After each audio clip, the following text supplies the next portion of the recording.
are you and what do you do as a job? So my name is Danny Yates. I am just turned 34 and I run a removals company or a transport company in general. Oh, very good. What is your role and your responsibilities in your job? So I'm the director of the company. Where I control all things logistics, so where the trucks are going to be, who's in the trucks, making sure that I have staff for every single day. Um, Running out, basically at the moment I'm kind of in between stepping out of the trucks and taking a lot of the phone calls, as it's getting a bit hard to sort of run the business and work in the business, but there's always something around the corner that means that I've got to run out and help some boys load or unload a truck, so it's all fairly hands-on still.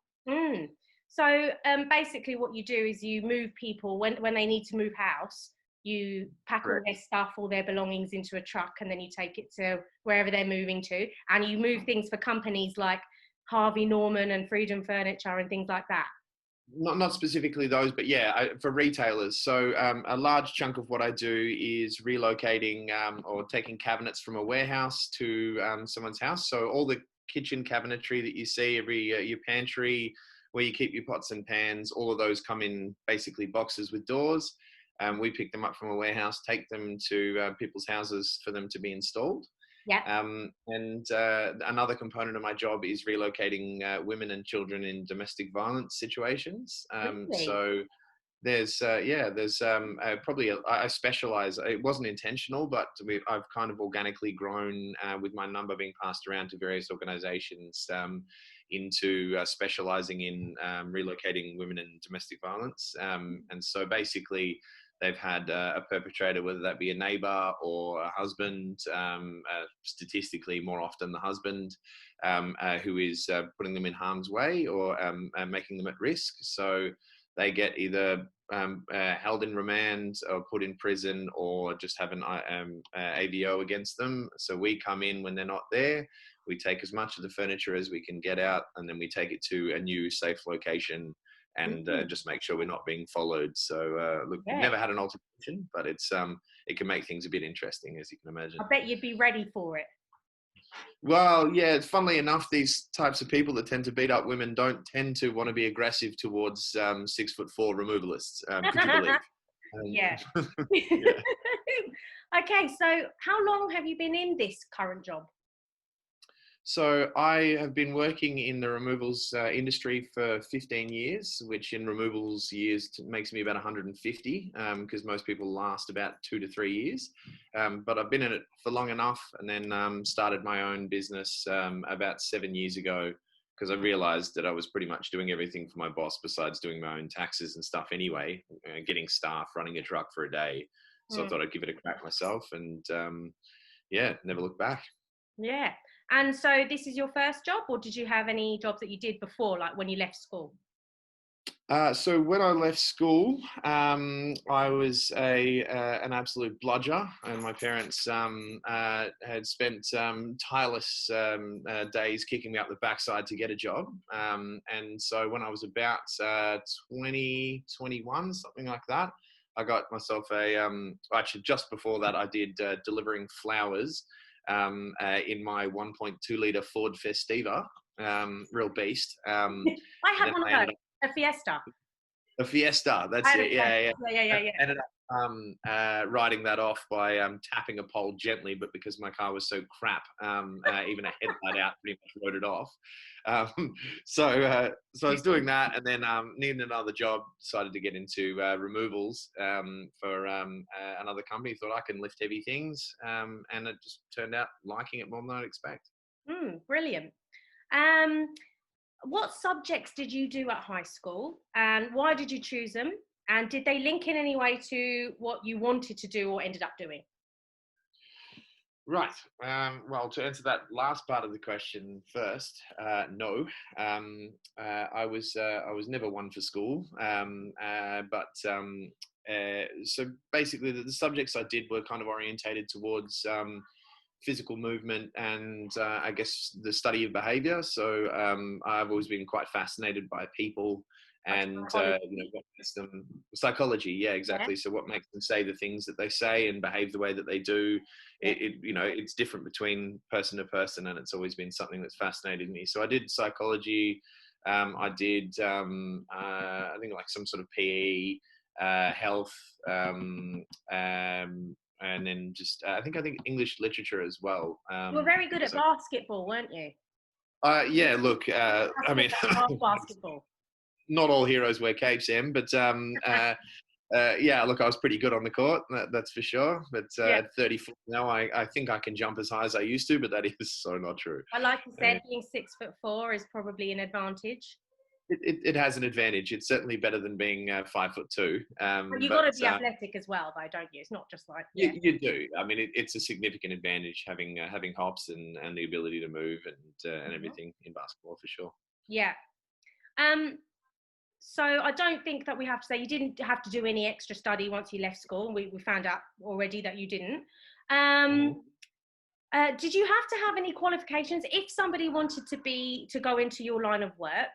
Do you think that they need any qualifications or any particular subjects, or would you look at their CV when they're applying and have a look at what they did at school? What would you look for? Look, typically people do mention, especially younger people do tend to list high school accolades in there. So, oh, you out of it. Hi, Alice. Yeah, so that was my daughter. So yeah, they are often listed school accolades on a CV, and there's something that I do look at when hiring new staff. It's not something that I weigh in too much, to be honest. But obviously, if they can apply themselves in a school setting, then it's going to make them potentially more likely to apply themselves in my company. And things like following instruction and getting along with other people Mm, is paramount in the work that I do, because we work as a team, and you're always stuck in a truck with someone for a full day. And if they're a bit of a AWS, then it's a real pain, and it just does your head in all day. yeah. So yeah, there are certain things, but I mean, you don't need any kind of high school qualifications to lift heavy things for money. Mm. Um, yeah. But I'm just mixing up the questions here because it just goes better in the conversation. So, what traits would someone have to be good in your job then? So, if you're not looking for specific qualifications, but you are looking for personal qualities. So, you did say getting along with people is really important. So, Yeah. communication skills, obviously. What else? Like motivation, Um, honesty. yeah, look, absolutely. I mean, any employer, regardless of what job you're doing, honesty is the absolute forefront of traits that you need from someone, because you're trusting them with your stuff. You're trusting them, and these days, reputation as well. Your reputation is everything, because the world is online. I've got a 5-star rating on Google, and it's because I work tirelessly to make sure that I ring up customers, smooth over anything that might have gone wrong, and you're trusting your reputation with these people. So you've got to be able to trust the word that your staff member has told you. Like, yes, actually, they were a bit rude to me, and this and this and this happened. And you've got to make sure that they're not lying, because if they are, you've got to go into bat with them to the customer, and it Yeah. makes you look like a complete AWS as well. So we're trying really hard not to swear here. Yeah. Yeah, so yeah, honesty is huge. Mhm. The ability to sort of get on with the job, put the head down and get it done Mm, is massive as well. But probably another, and the second most important, is patience. mm, When you're out in the workforce, no matter what job you do, you're gonna meet people who are rude as hell, who are having a bad day and just want to take it out on you. yeah. And like I had a situation literally today with one of my staff members who is a new guy and is a little bit less familiar with the way that we do things, and the kind of customer focus that we've got. And he ended up giving a little bit of attitude to one of my regular clients, who rang me up and told me about it. And I had to Mm, tell him, I was like, look, there is one thing that I cannot tolerate, and that is not absorbing other people's crap. It's our job to understand that they are the customer, and that even if they are being rude, and even if they are saying things that are unacceptable, you just swallow it. Yep. Walk away, go punch a palm tree somewhere, come back, and just go, yes, of course. What would you like done next? I think that would be a good strategy in the classroom as well. Like if a teacher is saying something that you might not like, but they got your, best interest at heart, it's probably better for you to just, smile and say, okay, I'll do what you want. Absolutely, Emily. And wouldn't that be a perfect world, hey?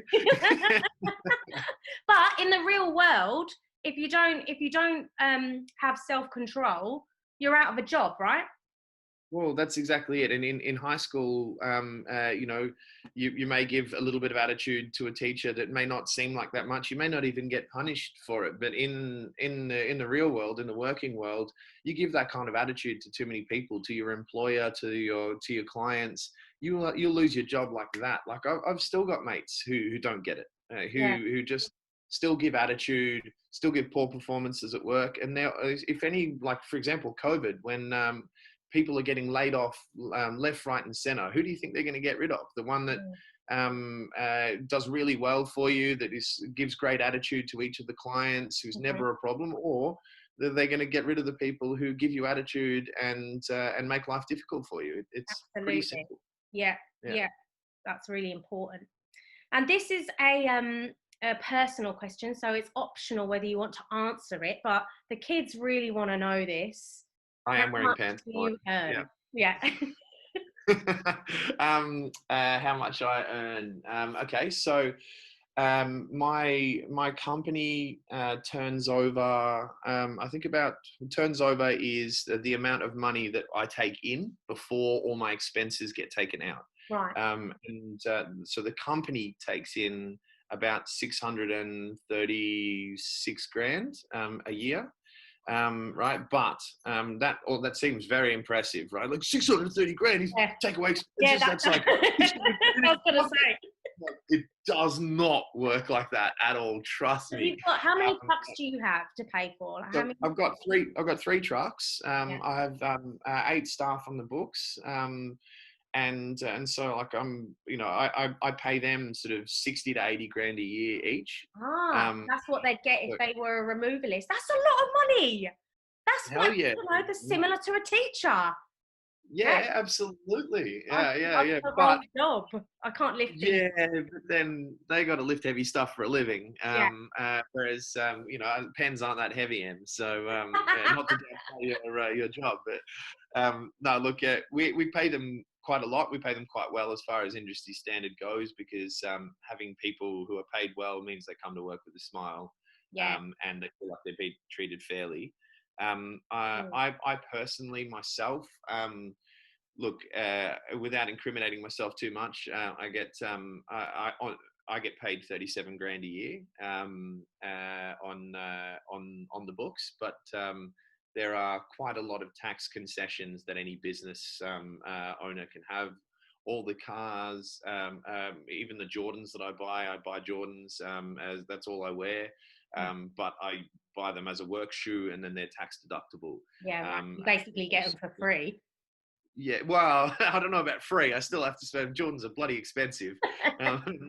Now I'm buying Gordons, which are fake Jordans from all these little Asian apps and stuff. But look, there's a hell of a lot of concessions that you get as running a business, and things that you can hide with tax, and the occasional cash job and that sort of stuff. So look, I'm doing well, but it's a lot of hard work.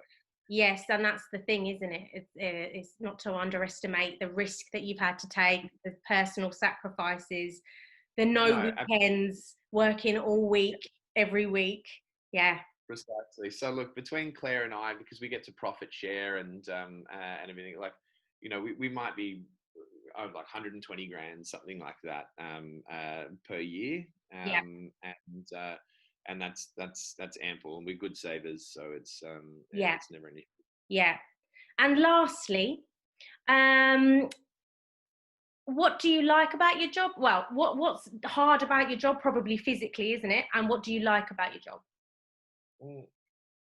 Well, so the physicality of it is something that is always a challenge, but I think after a while in life, you kind of look for those challenges. And Yeah, if you're a person where physical work doesn't, isn't the end of you, where you actually enjoy it, if you're a person like going to the gym or going to the footy, you enjoy pushing yourself physically, and then you condition to it, and you're able to do things that very few people can do in terms of strength and endurance. yeah, So I actually really enjoy that aspect of it. There's no way you could stick in a game like I've been in for so long mm, without really enjoying that physical component, as it is the major component. But the mm, other part of it is logistics. I didn't realize when I was younger, but I absolutely love logistics and have been doing it my whole life. So when I was younger, look, whether or not ADHD is something that many people put merit in. I was diagnosed with that when I was in high school. I was on Ritalin for a bit, hated it, so came off that. And I was just so hyperactive in my social calendar. I went to Tim's house until 5:30 when I knew he had to go somewhere with his parents, and I went from Tim's to John's house. And I was organising that throughout the whole day. yeah, And that's logistics, organizing either yourself or other people to be in a particular place, to be finishing at a certain time, to do a particular job. yeah, All of these things, I really thrive off the challenge of I guess on the spot logistics challenges. So my guys might get to a job that my customers only told me a certain amount of information. Oh, it'll only be this much, and it turns out to be double that, which means it's going to take twice as long, and they've got another job afterwards. And I yeah, think, right, oh God, yeah, how the hell am I going to work this out? And then I go, all right, bang, I'll get truck one to do this job. I'll push that other job back out there. I'll get it and swap these around and do that. And John can do this, and Terry can do that, mhm. and blah blah blah blah. And then by the end of the Problem day, I've looked up solving, what I'm really, isn't actually it? doing. Is what, sorry? Problem solving as well, and you've got to be really proactive, decisive, all these Yeah, qualities as well that come into yeah. play, don't they? Mm, Yeah, look, absolutely. And, it was something that I didn't really know about myself while I was in high school. And between me and you and everyone else watching, I definitely struggled in high school to concentrate and to see its worth. And it kind of led me down a narrow path in life. yeah, I wish I had put a bit more in and given myself a few more options. hmm, But I'm lucky enough to have been physically, fit enough to do this kind of work, and then found yeah. a career out of it. So, That's so inspiring. I'm sure the mm, kids are going to love watching this. It's because the whole point of this was to show them other jobs that they, might be interested in other pathways other than just, going to university, which is great. But there's other things yeah, that, you can do, um, when you leave school, because right now they're starting to make their choices about what subjects they're going to do, and thinking, yeah, yeah, thinking about what they might want to do when they leave, because they've only got a yeah, couple of years left. So, yeah. yeah, Thank you yeah. so Look, much for your my time pleasure, man. and your My pleasure. honesty. And this has been really worthwhile, and I'm sure they're going to love it. Cool. No worries. All Okay. right, mate. I'll speak to you later.